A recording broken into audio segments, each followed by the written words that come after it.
Salut et fraternité. Nous sommes dans un monde qui bouge. Ça bouge tout le temps. Mais il y a des moments où ça bouge plus. Il y a des moments où la marche du monde, elle est un petit peu chaotique. Il y a des moments où, au contraire, c'est plus calme. Par exemple, la Pax Romana, hein, avec des réserves, mais quand même. Euh, Après les guerres, voilà, après les guerres, il y a à nouveau de nouvelles crises pour créer de nouvelles guerres. Mais on peut dire que, disons, en tout cas chez nous, parce que on se rend compte que maintenant, avec le village global, avec la globalisation du monde, euh, pour des tas de raisons, c'est pas forcément les gens qui ont voulu cette globalisation, hein, mais enfin, ils ont été contraints, on a adhéré sans le vouloir, un petit peu contraints et forcés. Encore une fois, moi, j'ai pas demandé qu'on supprime le lot des bouteilles consignées dans les épiceries. C'est pas moi qui ai demandé ça. Je n'ai pas demandé qu'on supprime les épiceries de quartier d'ailleurs. Enfin, je n'ai pas demandé que. Il y a des tas de choses qui ont été. C'est des faits accomplis.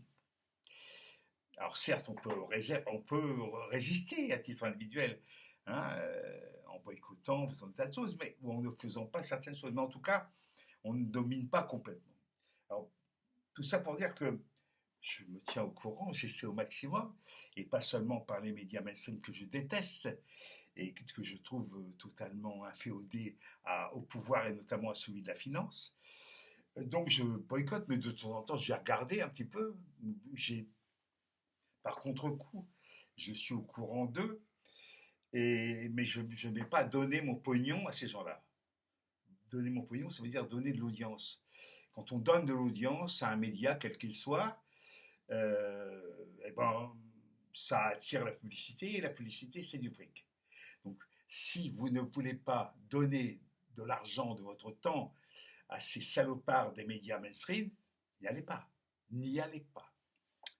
Voilà.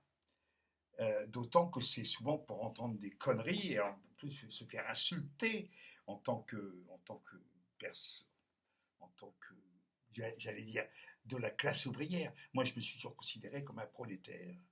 Voilà. Un prolétaire libertaire cultivé. Voilà.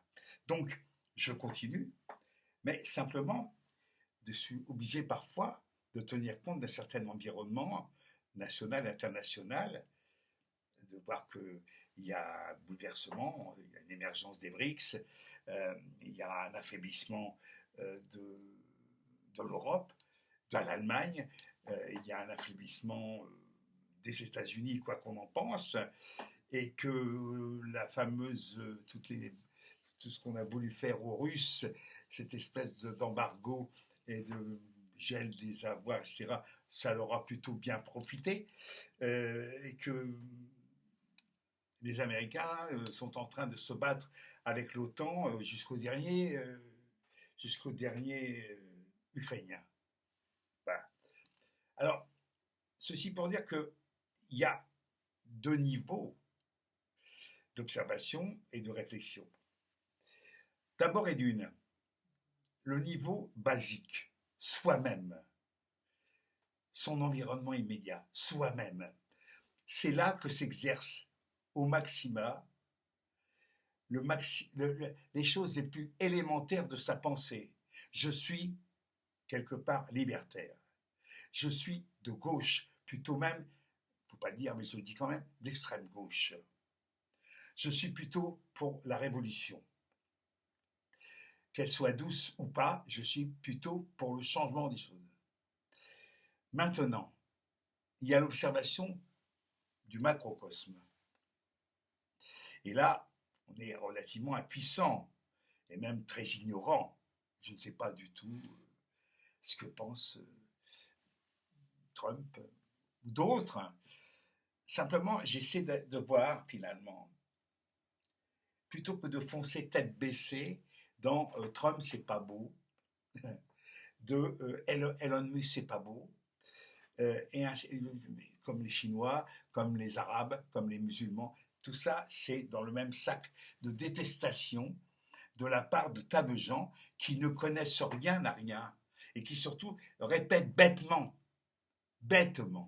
On l'a vu hein, avec le Covid, on l'a vu avec chaque fois qu'il y a une crise, les gens ils écoutent bêtement les médias mainstream où ils lisent des journaux de merde et ils répètent ça en même temps en buvant son coup, en prenant son apéro, quoi. Hein, comme ça à la marge, comme on dégueule sur l'instit, ou sur le généraliste, ou sur l'accoucheur. Hein. Voilà. Ce sont des choses d'une grande bassesse. D'une grande bassesse. Donc tu dis, regardons ce qui se passe. Et ce n'est pas forcément ce qu'on voit qui va dans le sens de ces profondes convictions. Mais on est obligé de constater quand même que le premier mandat de Trump a été exempt de guerre impérialiste à l'extérieur. Ça a duré 4 ans. Hein. Il n'a pas fait de guerre. On ne peut pas en dire autant des autres. Hein. Je veux dire que ce ne sont pas forcément les démocrates américains qui sont les plus démocrates et les plus pacifiques. Ce sont au contraire ceux qui ont le plus engagé les États-Unis dans des guerres à l'extérieur, des guerres d'agression et de déstabilisation des autres pays qui avaient l'outrecuidance de vouloir vivre à leur manière. Ce que peut dire Trump sur le Canada, le Groenland, le Danemark et le Mexique ou tout ce que vous voulez, en même temps, quelque part, c'est une évidence que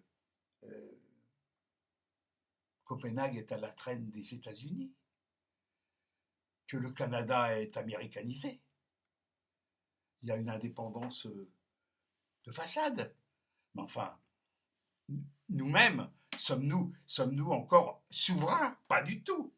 Et Dieu sait si dans ce cas précis, les Américains nous ont fait une guerre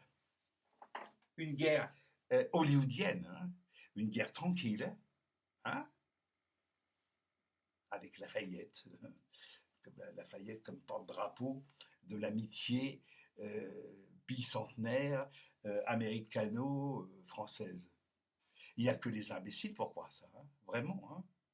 Ou en tout cas, d'un point de vue historique, il y a des réalités qu'on ne peut pas nier. Oui, il y a eu des Français qui sont allés combattre avec les insurgents américains contre le roi George et d'autres. Mais ça, c'est une réalité historique. Ça n'empêche que les Américains, les Anglais qui étaient devenus des Américains là-bas à l'époque de l'indépendance américaine et de la création progressive des États-Unis d'Amérique, n'ont jamais cessé de nous faire une guerre économique évidente. Voilà. Alors certes, avec, encore une fois, Banilon, chewing-gum et plan Marshall. C'est pas rien. Mais il eût été quand même préférable de sortir de cette guerre absurde. Il y en a eu deux, hein, en plus, 2 guerres. Il eût été préférable de sortir de cette guerre par nous-mêmes et pas en étant les valets et les vassaux des États-Unis. Donc, on peut avoir des tas de préventions comme ça, je dirais presque instinctives, viscérales, par rapport à tel ou tel pays, par rapport à tel ou tel personnage. Je pense avec Emmanuel Todd que c'est une erreur d'avoir rompu avec le monde russe, avec l'Empire russe, et par là même avec l'Orient. C'est une erreur. C'est une erreur d'avoir considéré que tout ça c'était des barbares, des sauvages. C'est une erreur considérable. Donc on va payer, nous allons payer. Je rappelle quand même que j'ai une gazinière. Jusqu'à présent, j'avais du gaz de la mer d'Iroise, enfin de de la Manche, de la mer du Nord. Le filon est terminé. Donc maintenant, euh, après, il y a eu Mainstream et le gazoduc russe. Je ne sais pas d'où. Je pense que à nouveau, on me balance dans mes tuyaux du gaz russe qu'on a chopé par des astuces diverses et variées. Parce que les fameux embargos, ça marche, mais en réalité, il y a du marché noir hein, à côté, hein, à des grandes échelles. Il y a des camions entiers, il y a des pipelines entiers qui transfèrent malgré les embargos, parce qu'il y a toujours des affaires à faire, hein, dans tous les cas. Voilà. Sauf que il y a des gens qui souffrent. Les Irakiens, l'embargo, ils en ont chié, et notamment les enfants, comme toujours, hein, comme toujours. Et puis voilà. Alors ah oui, juste une incidente parce que il faut quand même que j'oublie pas et que personne n'oublie. Euh, nous vivons en direct, nous vivons en direct un génocide à Gaza et ailleurs, et ailleurs.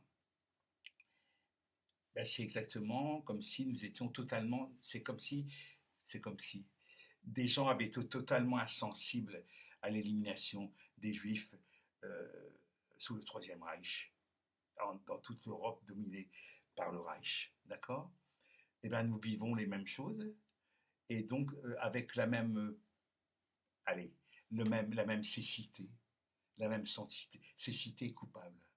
Ce sont nos enfants qui nous mettront en cause, nos petits-enfants, dans quelques décennies, sur de sujets. Hasta la Victoria.